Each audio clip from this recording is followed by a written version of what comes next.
Something which is very painful is that when we were talking about sexual violence, the person who goes through sexual violence lives with that identity of that she has committed a crime instead of the person who has committed or the man who have committed crime. And I must say that in most of the time these girls or young women, they are left alone. So if there are not strong activists with them, it will be difficult for them to get justice.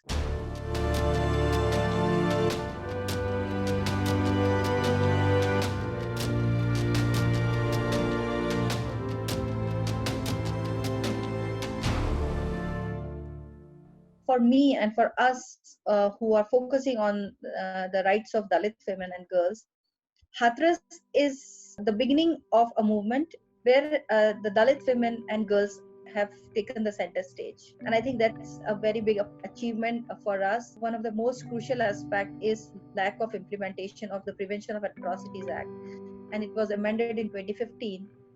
And so I would say that as per the law, there are certain provisions which talks about fast track courts, right? So this is something which is missing at the moment.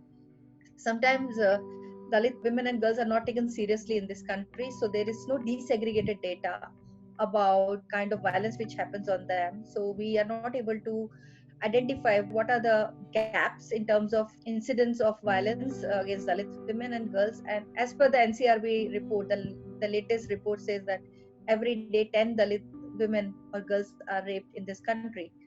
So what does that mean? This is just the tip of the iceberg. So I think the unreporting and underreporting of sexual crimes is much high. So I would say that we want recognition, we want space, we want power, which is basically we want something where our assertion is being recognized and given dignity and self-respect. The entire struggle for justice doesn't end with a conviction. There was a case in Gujarat where a young Dalit girl of 15 years old, she was raped by a man from the OBC caste from her own village.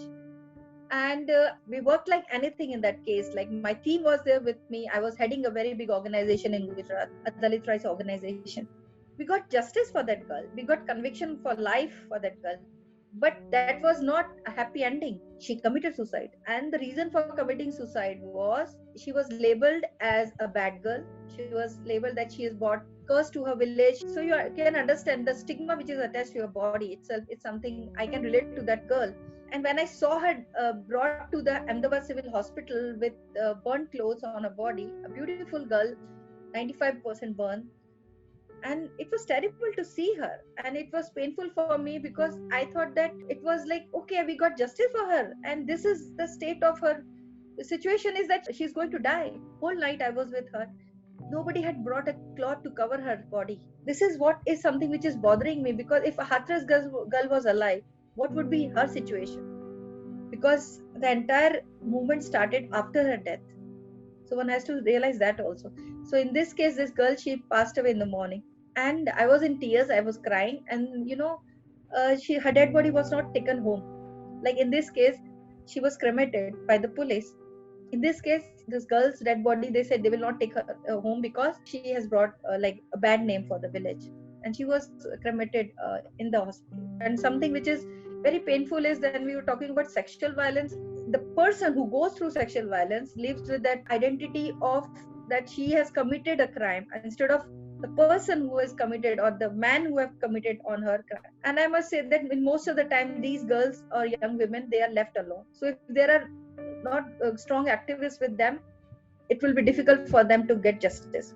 And my own personal experience of dealing with trauma of the survivors is terrible, because the state doesn't provide any kind of support to the survivors of sexual violence or even any kind of gruesome atrocities. So in this case, I would say that nobody has put attention on the family in terms of providing them emotional support or moral support, which is so crucial to fight for justice. In that sense, I think there is provision within the legal mechanism that you have to provide, the state has to provide support in terms of trauma counseling to the survivors, right? For my personal experience in Gujarat is that the case where I helped a 17-year-old Dalit girl who was gang raped by 6 male professors in an all-girls college for 14 times, and the trauma which she was going through. This was in 2008, and she was 17. I got her custody because parents were not keen that they should fight.